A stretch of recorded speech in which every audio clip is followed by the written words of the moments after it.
Good morning. Like Ryan said, I'm Jonathan Neymour. A lot of you know me as Bahamas or Breezy, but I just want to start off saying, growing up, I had it all. I had a mother and father at home. I was living in a 2-story, 5-bedroom, 4.5 bath. I had it all. And this light right here represents the light of my life. And as I continue, but it all changed when I turned 10 years old. My dad called me in the room and he said, we need to have a family meeting. I was like, what in the world is we having a family meeting? We never had a family meeting before. He said, well, this is something new, but I don't know how to say this to you guys, but I had an affair. You have a little brother and sister and they're 3 years old. The room went completely quiet. We're in shock, we're not knowing what to expect. And while he broke this news to us, my mom's sitting down there in tears. And as you know, with her being in tears and the relationship continuing, the relationship between them two went down. And as they went downhill, my dad went again, he said, we need to have another family meeting. And me as a kid, I said, we having a second family meeting? So I questioned myself, what in the world you mean we having a second family meeting? We having another one? He said, no, we ain't having another one, but I am here to tell you that your mom and I have made a decision and we're going to have a divorce. That is one of the hurtful things and hurtful sentence that a child could ever hear. And I heard that statement, and I'm here to encourage you guys that your goal should not be to get married, but your goal should be to stay married. And as he goes and he said that we're having a divorce, my life decided to go dimmer. As you can see, we still got some light, but it started to go dimmer. I started to go through some things, but it all truly changed. My life changed was when it was the twins' birthday. So when it was the twins' birthday, they had a sports event at the school. After the sports event at the school, we went and we got lunch and got them a toy. Later that evening, we was on the way back to my house to drop me off. And on the way back to my house to drop me off, we had a flat tire. My dad went and called his friend to come pick up the kids. My dad he fully believed that everything in life is a lesson. So today he was like, you can learn to fix a tire today, you can learn today. You can learn by yourself too. So if it fall on you, that's on you. I was like, okay, Dad, I get it. So we end up rolling to the rest, because we was around the corner. We end up rolling back to my house. And as we rolled back to my house, he was like, okay, it's your time. Go fix that tire. I was like, so where are the tools? He said, tools in the back? You figure it out yourself. So I here looking for the tools. I was like, you couldn't just tell me it was under the mat in the back trunk? You can learn today. You can learn to fix it yourself. I said, okay, Dad. So as I fixed the tire and I started to lower down the tire, the friend came to pick up the kids. And as he came to pick up the kids, I noticed that they was arguing back and forth. And then I realized that it's starting to escalate. I was like, this ain't none of my business. I ain't getting into that. Then all of a sudden I see the friend reverse and tried to knock over my dad. Boom! My dad jumped out the way. Then my friend reversed again and tried to knock over my dad. Boom! My dad jumped on top of the car. And then the friend reversed one more time and ran straight in the back of the car I just fixed. I was like, mother sick, I just fixed that car. I got so upset. My dad quickly told me that you need to get the kids and go inside. And if you ever knew my dad had a deep voice. And if his voice was so intimidating, you had to do two things. You either do what he told you to do, or you just start crying. So he was like, get the kids and go inside. I was like, yes, sir. I got it quick and I went inside. I was there inside just pacing back and forth, pacing back and forth, pacing back and forth. I'm like, what in the world happening out there? My sister was crying. My older sister, she was just in tears. She was like, I call her mommy, she coming now. I was like, what's she gonna do? And my mom ended up start coming around the corner, and I just heard my dad saying, ow, you hurt me. And I said, oh no, this is my time. So I went outside, ready for anything to happen, to go down, and all I see was blood dripping down my dad. And when I saw that blood, and a big rush of anger built inside of me,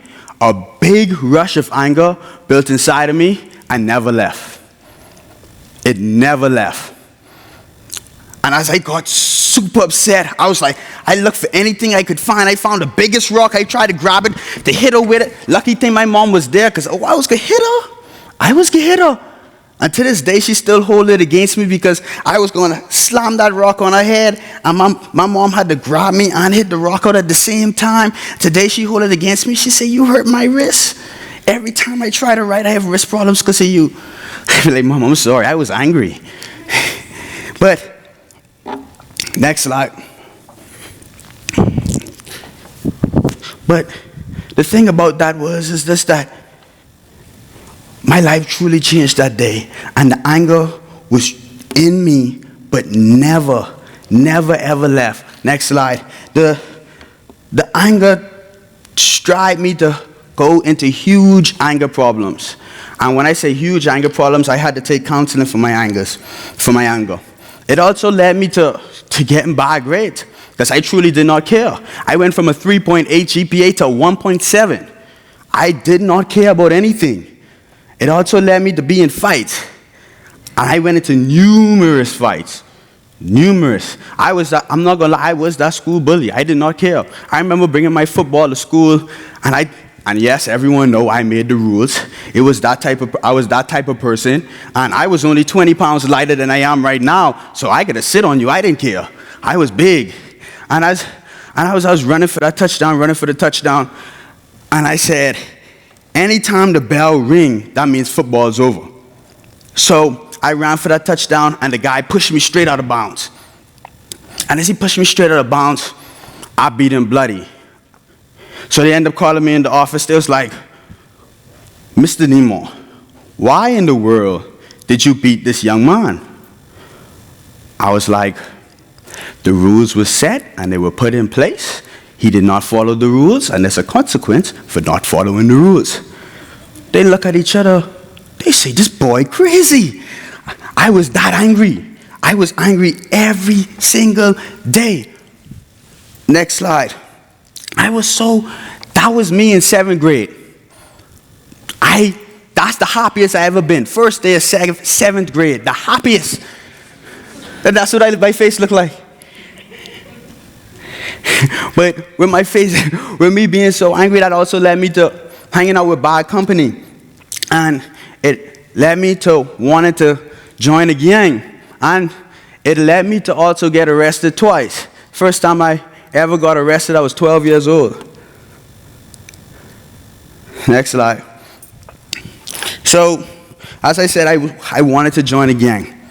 So I had my friend hook me up, and he got me straight to join a gang, and they called me Lil P. My nickname was Lil P, because my father was Fenton Neymour. He was a big thing in the Bahamas. He was a cabinet minister, so everyone knew me as Fenton Neymour's son. No one knew me as Jonathan Neymour. So they called me Lil P. And one of the first things they had me doing, they had me as the lookout. So as the lookout, every 15 minutes, I had to go to the window and look outside to see if anyone who's unsuspicious in the area, who's not supposed to be there, is outside. So as I being Lil P, doing those small things, I just remember sitting there like, do I really want to do this the rest of my life? Do I really want to be looking behind my back every single time I go out because who I'm affiliated with? Do I really want to do this the rest of my life? I see everyone playing dominoes. I see everyone throwing dice. I see everyone smoking weed. I see everyone drinking, everyone strapped. Is this really what I want? And I just got the chills in my body to say, I don't think I should do this. I don't think I should do this the rest of my life. And as I made that decision, I called the guy who helped me to bring me to this gang. I called him. I was like, hey, bro, I don't think I can do this no more. he got super mad. He said, what you mean you can't do this no more? You know how much trouble it took me to get you here? You think it's just that easy? You could just come in and walk away any single time you want? I was like, no, I don't know. It's just that easy, but I don't think this is for me. He said, no way, you can't go. I said, bro, I have to go. I said, I don't think this is what God wants for me for my life. And as soon as I said that, his eyes just opened wide. He was like, okay, let me talk to one of the leaders in the back. So as he went to go talk to one of the leaders in the back, I went outside, and as soon as I was outside, I saw this white Honda pull up. And as I saw this white Honda pull up, I was like, oh shoot, time to do my job. So I quickly went inside. I told the people, hey, this white Honda's out there. They quickly got up, ran outside, ready to shoot. The car quickly pulled off. Then all of a sudden, my friend came in out the back. He was like, let's go. I said, no, bro, we're not supposed to leave until another 2 hours. What you mean, let's go? He said, it's just trust me, it's time to go. As we got into the car, he was about to pull off. He said, you're lucky. I said, what you mean I'm lucky? He said, I've never, ever seen someone who wanted to join us and just could walk away this easy. You're lucky. I said, so he was okay with it? He said, no, at first, he was super angry. He said, he started to skin up his face. But as soon as I told him the same thing you said about God, his whole demeanor changed. And he said, to tell you that I hope you find God because he didn't. And from that day, he told me, I realized how lucky I am. But the crazy thing about it is what happened the next day. Like I said earlier, my dad was a cabinet minister. And he had an event in his community, and he said he was giving out presents for the community. And as he gave out presents for the community, I was out there helping him out. And right when I don't know to this day, I just saw that white Honda. And I said, no way. That's that same white Honda. It's plenty white Hondas in the Bahamas. That gotta be another Honda. And as I saw that white Honda, I said, this is a joke. I ain't gotta worry about it. So I said, let me go help my grandmother out to make sure she's okay. So as I went to go check on my grandmother, the Honda pulled up on me. It stopped me here, and cut me on top of my head. And from that day, I realized how quickly my life could have been gone. Lucky thing I only had to get stitches, but my life could have been gone just that one day. And I said, God, I realize how lucky I am. I'm a serve you. I'm gonna serve you.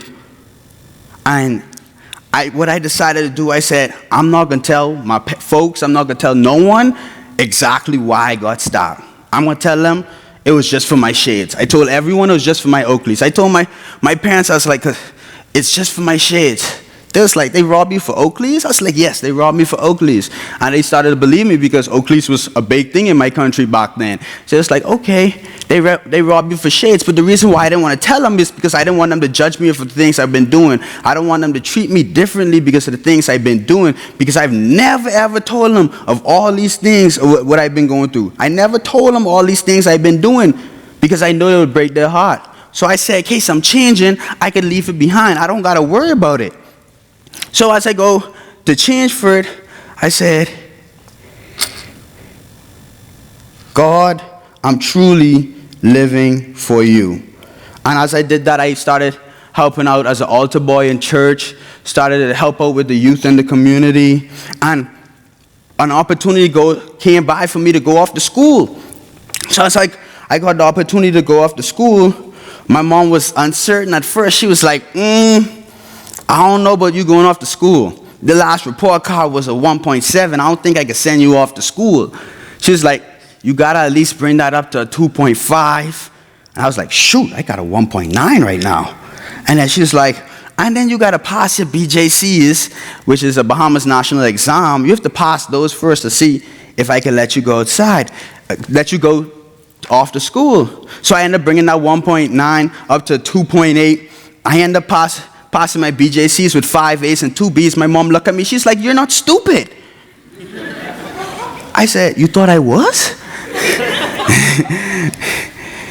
But as I got that opportunity to go off to school, she also told me, if you go off to school, you better not fight no one.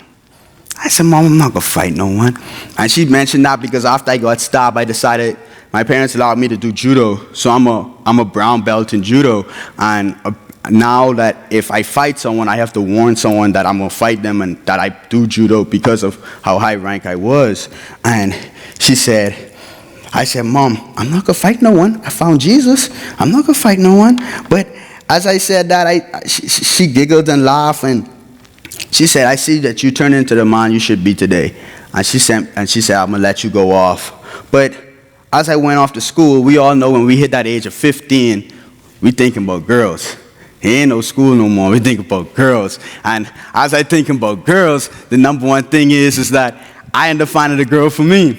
I thought. I was dating her for a year and a half, and this is how bad it was. I focused on her more than I focused on God. I talked to her more than I talked to God. I worried more how she felt for me than how God felt for me. I talked to her at night instead of praying to God at night. I had to make sure that I fell asleep on Skype with her at night. I was that guy. I did not care about God then. I only cared about her. And you know what God did to that? He took her away from me. And after that, after she took him away from me, 4 months later, my dad called me and he said, "Son, I have stage 4 cancer." I said, "Wait, hold up. You joking?" He said, "Yes, I have stage 4 cancer." I said, "So you telling me you skipped stage 1, stage 2, stage 3, straight to stage 4? I said, "This gotta be a joke." And that was the first day I started to question God. I was like, "God, you just took the girl who I thought I loved. I thought I was gonna marry away from me. Now you're trying to tell me my dad has one of the worst diseases in the world? You got to be joking. This gotta be a joke. No way you could tell me that my dad has one of the worst diseases out there. And you expect me to serve you, and you the one who took my girl, now you about to take I don't know when you're gonna take my dad? You gotta be joking." I was lucky enough to get a scholarship to Tabor College and play baseball for Tabor College. And as I played baseball for Tabor College, I remember waking up one day and going to practice, and my back was hurting. And as my back was hurting, I was like, I probably slept bad. It can't be nothing. I probably slept bad. And as I went to baseball practice, I toughed through it. My boxes started hurting me more and more. Then after baseball practice, I went to track practice right afterwards. And right when I went to track practice right afterwards, I remember running down the track. I was like, "Coach, my back is hurting." He said, "What you mean your back is hurting?" I said, "I don't know why, but it's just hurting." So he said, "Lay down on the turf." So as I laid down on the turf, I remember Ori Johnson, who used to come to this school, track runner. He came to me, he said, "Bro, let's go." And I just looked at him.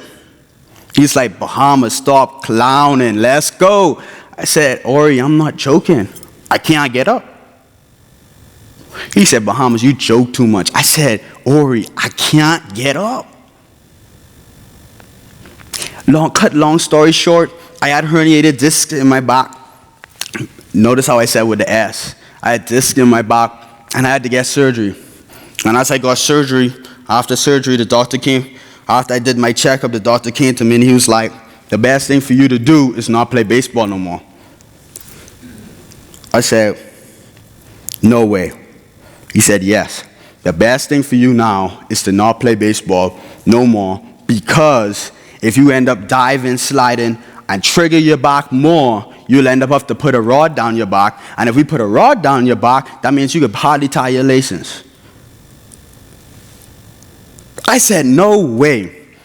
This is the sport I've been playing from 7 years old. This is the sport that brought me to America when I was 14 years old. This is the sport that got me to college. This is a sport that I could excel at.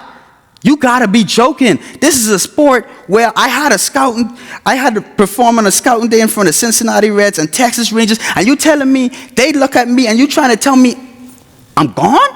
I'm done? One day? I didn't have symptoms a month. I didn't have symptoms a week. I didn't even have symptoms a day before. I just woke up one day and you trying to tell me I'm done? I said, God, you already got me with the girl. You got me. That was a good joke. You got me with that one. Now my dad, now the sport I love, the only sport I do, what I truly care for. I said, And right when I said it couldn't get no worse, a couple months later, I got a call saying my uncle died. My uncle was the person who sent me money every month. My uncle was the person who helped me with my finances. I don't know what I could have done without my uncle. I don't know how I was going to have money monthly just to buy food and stuff without my uncle. He's the one who gave it to me. And my uncle died. And that led me into the deepest depression of my life when my uncle died. And I don't know if y'all ever heard of something called a crazy stepmom, but I had one of them. She was so manipulative, and she knew how to trigger you by just using her words. And she knew how to hurt you any way she can. I remember she was so crazy that she made my brother scrub the floor with just a toothbrush. She was that type of person. And I remember with my dad being sick, I went through one of the hardest financial problems of my life, where I remember getting the letter in the mail saying that you got to pay for school now or your semester won't count. I was like, no way. I got a 3.4 cumulative right now. I'm trying to work it up. There's no way I can't count. So I said, I know exactly what to do. I'm going to call my mentor. I could call my dad. He know exactly what to do in this moment. So I ended up calling my dad. I couldn't get him. Keep calling him. I couldn't get him. So y'all know who was next in line, right? Miss Crazy. So as I called Miss Crazy, I told her, hey, when you see my dad, can you tell him, call me? She said, for what? I said, because I explained to the story with the financial problems. I said, this and this happening. She said, you will not talk to your father. I was like, what you mean I will not talk to my father? I said, this and this happening. What you mean I can't talk to him? She said, you got to figure it out yourself. You could figure out to call me, so you could figure it out yourself. I said, how in the world I could figure out to find $7,000? See, being an international student, we don't get loans. We don't get FAFSA. We have to pay it straight out of pocket. We have to pay every semester straight out of our pocket. I said, what you mean I got to go find out myself? What am I going to do? And as we went back and forth together on the phone, Miss Crazy did it to me. And like I stated earlier, I was into the deepest depression of my life. And she did it to me. She hit me to go dark. She ended up telling me, she was like, it would have been easier if you're not here. And when she said those words, I believe every bit of those words. And I said, you know what? It'll be easy if I'm not here. End up telling my mother and father goodbye. And what I decided to do, I cut off the lights. I turned off my phone. And I said, this is it. So I end up grabbing a knife, laying down on the floor. And I remember putting the knife to my neck. I'm like, I'm going to do it right now. And right when I was about to do it, this bright light just started shining in my eye. And my hand just got weak. And all of a sudden, my phone rang. And I had a special ringtone for my mother, so it was like saying, Mama, I love you, the Boyz II Men song. And all I heard that. And I answered the phone and listened to the words what my mom said. And she's explained to me how much she loved me and how much she needed me. And I sit down and sometimes I laugh and I reimmersed about everything would just happen. I was like, firstly, how that bright light shine in my eye if the lights was off? Secondly, how in the world did my phone ring if I turned it off? I said, I don't know if it's just that Samsung or what it is, but how in the world did my phone ring? But I realized that day, it was God. And from that moment, I said, God, from now on to this moment on, I'm giving it all to you. From this moment on, you're going to control my life. From this moment on, you control my path. Next slide. And remember that story I told y'all I got stabbed? The one on the right was after the one I went the day I got stabbed. The one in the middle is 1 week after I said, God, I've given it all to you and started living for him. Truly giving it to him. The one on the left was taken in September this year. It's completely gone. God moved all my scars of my past. And he said, as you created a new you living for me, I created a new you for you. And if I did not turn to God, I don't know how I could have handled my dad's death. Because I remember telling God, I said, there's 3 people in my life you could never take away. My uncle, my dad, and my mom. In that extreme order. And I right as I said that, I look back and say, God took them in that exact same order. Lucky thing I still have my mom. But he was trying to explain to me, you care so much and depend so much on the people of this earth today. You never depended on me. You never cared for me. See, in the midst of all this, the prayer I've been saying was, Jesus, can you change these things? Can you stop the cancer? Can you stop the storms? But he has chosen not to stop those things. Sometimes the best question is not, Jesus, can you change these things around me? But instead, Jesus, can you change me so I can handle the things that you're walking me through? As I prayed this prayer and I believed that it was changing me, that's when I realized that it's making all the difference. Next slide. I never been so blessed in my life. I never been so financially stable in my life where I have my master's paid for. I already have my whole years of my master's already have the financial funds for it. I've never had a great support system. He left the real and took out the fake. I never had this type of relationship with God. And this leads me to the last thing I was going to tell you all about. And it was just that we can't live our lives by ourselves. We have to let God help us. Because this reminds me of the story where I'm living with my host family. And as I lived with my host family, they had a little son. And he wanted to make a change in the living room. And as he was making this change in the living room, the little one was like, I'm going to do this. I'm going to move the couch. So as he tried to move the couch, he couldn't move it. He tried again, move the couch, he just slipping on the floor. The father's like, I got this. I'm going to move it. He said, no, I got it. So he tried one more time, push till he dropped straight on the floor. And he's like, you know what, Dad, you get it. But the moral of the story is that we have to let God help us with our life. We have to let God help us move our couch. We can't do it on our own. I couldn't do it on my own. We have to let God help us. Because this reminds me of the story of in the Bible when they're mourning over the corpse of a 12-year-old girl.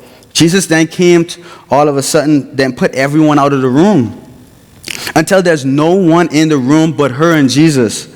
With them there, with two of them just alone, he raises up from the dead because he has gone into the room with her. Can you imagine what it feels like to be outside the door and suddenly hear the sound of rumbling and footsteps?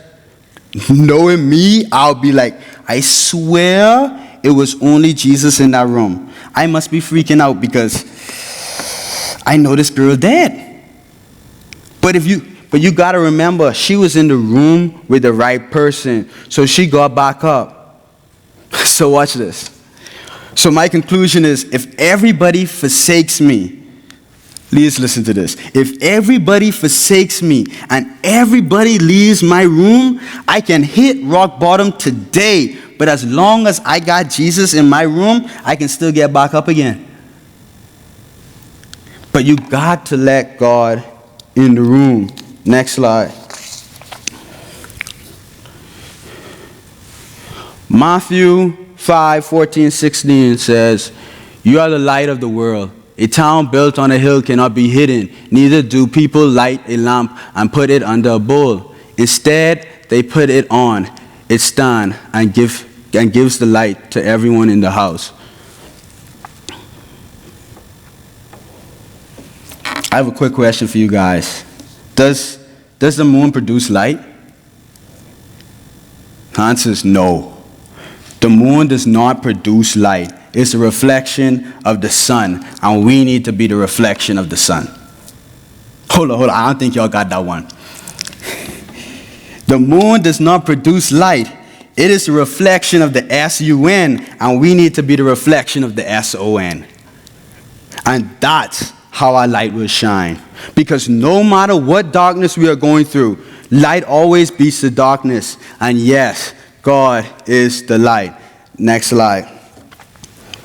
Can I have one quick volunteer? One.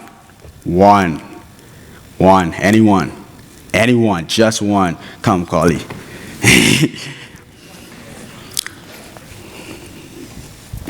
I have a question for you. What's that? Do you want this? $20? You want it? Sure. You sure? Yeah. You want it now? Yeah. What about now? Yeah. What about now? You still want it? Yeah. You could have it then. You're welcome. Have a seat. I know some of y'all in there like, man, I should have volunteered. That was just a couple of snacks I could have get just now. But I just wanted to quickly demonstrate that. You notice that no matter what I did to the $20, the value never changed. No matter how I crumpled that up, no matter how much time, how I threw it on the floor, no matter that I stomped on, the value never changed. So I'm here to tell you now, no matter how much you've been crumpled up, no matter how much in your life you've been stomped on, no matter what you're going through right now, your value have never changed to God. And it will always be the same. Play that video for me, Ryan.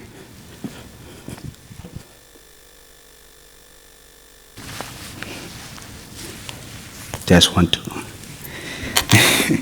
Cut me off. He's like, get out of here. If I stand up here and tell you guys that I am perfect, it will be one of the biggest lies I've ever told. Trust me, I'm not perfect. And I know you guys are not either. Only one person came on this earth and was perfect. And we all know who that was. But I can say we are perfectly and wonderfully made in God's image.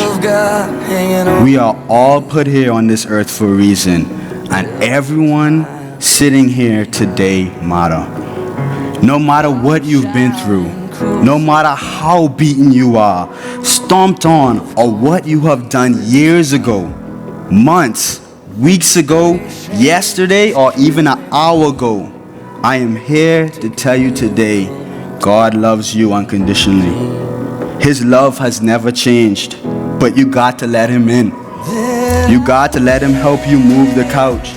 You got to let him in the room, and you must be the reflection. I want to do things a little differently today, and I hope I can get your participation. I want you to stand if you are telling me today that, Jonathan, I haven't let God fully in the room, and I will today. I want you to stand if you're going through hard times right now and feel like everything is against you. I want you to stand if you feel alone right now and you know you can't do this by yourself, I want you to stand if you want to be different and going to let Jesus change your destiny.